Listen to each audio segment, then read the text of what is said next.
কাছাড় জেলায় সোয়াইন ফ্লুতে সংক্রমিত ৩ শিশুসহ এক কিশোর। এই মুহূর্তে আরেকটি গুরুত্বপূর্ণ সংবাদ ডেইলি বরাকের পর্দায়। শিলচর মেডিকেল কলেজ হাসপাতালে চিকিৎসাধীন রয়েছেন সবাই। এ বিষয়ে সংবাদ মাধ্যমের সঙ্গে কথা বলতে গিয়ে মেডিকেল কলেজের অধ্যক্ষ ডক্টর ভাস্কর গুপ্ত জানান, আতঙ্কিত হওয়ার কিছুই নেই।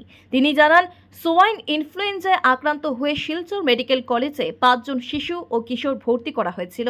এর মধ্যে একজন সুস্থ হয়ে বাড়ি ফিরছেন এবং অন্য এক শিশুর অবস্থা সঙ্গীন হওয়ায় মেডিকেল কর্তৃপক্ষ ভেন্টিলেশনে নেওয়ার পরামর্শ দিলে রোগীর পরিবারের লোকেরা মেডিকেল কলেজ থেকে অন্যত্র স্থানান্তর করেন। এছাড়া বাকি ৩ জনের চিকিৎসা মেডিকেলে চলছে। তিনি বলেন, ৫ জনের মধ্যে একজন হাইলাকান্দির ছিলেন। ডক্টর গুপ্ত আরও জানান, সোয়াইন ইনফ্লুয়েঞ্জা নিয়ে আতঙ্কিত হওয়ার কোনো কারণ নেই। মেডিকেলে পর্যাপ্ত চিকিৎসার ব্যবস্থা রয়েছে। তিনি রোগের লক্ষণ হিসেবে বলেন, কাশি, জ্বর ও সিরিয়াস হলে শ্বাসকষ্ট দেখা যায়। জ্বর ও কাশি বেশি দিন থাকলে চিকিৎসকের পরামর্শ মতে এর পরীক্ষা নিরীক্ষা করাতে হবে। Bureau report, daily Barak.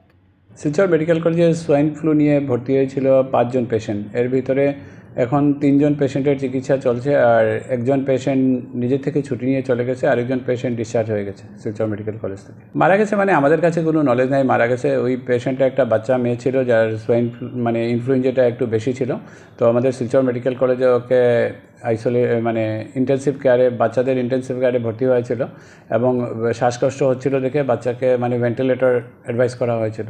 এটা শুনে পেশেন্ট পার্টি নিজের থেকে পেশেন্টকে নিয়ে চলে গেছে শিলচর মেডিকেল কলেজ থেকে এগেনস্ট মেডিকেল অ্যাডভাইস। তারপরে কি হয়েছে এটা আমাদের জানা নেই। সোয়াইন ফ্লু অনেকটা কোভিডের মতোই জিনিস, কিন্তু সোয়াইন ফ্লু নিয়ে এতটা প্যানিক হওয়ার মতো সিচুয়েশন নাই। সোয়াইন ফ্লু কোভিড থেকে অনেক লেস ডেঞ্জারাস সিচুয়েশন।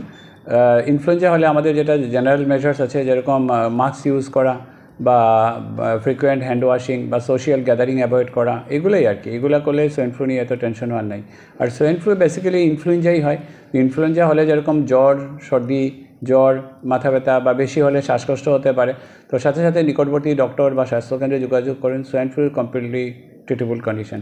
আর সোয়াইন ফ্লুর জন্য স্পেসিফিক মেডিসিনও অ্যাভেলেবল আছে, এগুলো দিলে সোয়াইন ফ্লু ভালো হয়ে যায়। যে কোনো পেশেন্ট যার এই ধরনের ইনফ্লুয়েঞ্জার মতো সিমটম আছে, তা ওনারা বেশি সময় নষ্ট না করে নিকটবর্তী ডাক্তার বা স্বাস্থ্যকেন্দ্রে যোগাযোগ করুন, বা বেশি সিভিয়ার থাকলে আমাদের শিলচর মেডিকেল কলেজে নিয়ে আসুন। আমাদের শিলচর মেডিকেল কলেজে সোয়াইন ফ্লু ট্রিটমেন্টের সম্পূর্ণ ব্যবস্থা আছে। আমাদের ডক্টর টিম রেডি আছে, আমাদের ইনফ্রাস্ট্রাকচারও রেডি আছে। তাদের ভয় পাওয়ার মতো বা আতঙ্কগ্রস্ত হওয়ার মতো কিছু নেই।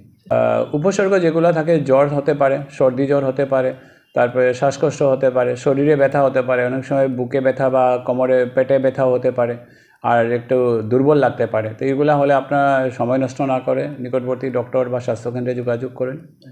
সঠিক সময়ে চিকিৎসা করলে ভালো হয়ে যাবে। এই মুহূর্তে সোয়াইন ফ্লু নিয়ে এত আতঙ্কগ্রস্ত হওয়ার মতো কোনো ব্যাপার নেই।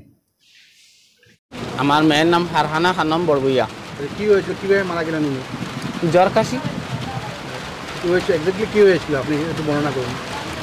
আগের দিন একটু একটু জ্বর ছিল, এমনকি কাশি 2 একবার দিয়েছে। দ্বিতীয় দিন আমি হাইলাকান্দি সিভিল হসপিটালে ভর্তি করেছি।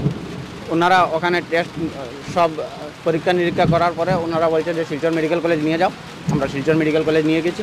যাওয়ার পরে ওনারা ডাক্তাররা সব চিকিৎসা করার পরে ডাক্তাররা বলছে তোমার মেয়ের অবস্থা বেশ ভালো নয়। এটা শুনে আমরা মা বাবা এমনকি আত্মীয় মানুষ ছিল, সারারও মনটা খারাপ হয়ে গিয়েছে। যার কারণে আমরা মুসলমান হিসাবে তো একটা ধর্মীয় আমরা একটা শুকামনা করতেই লাগে।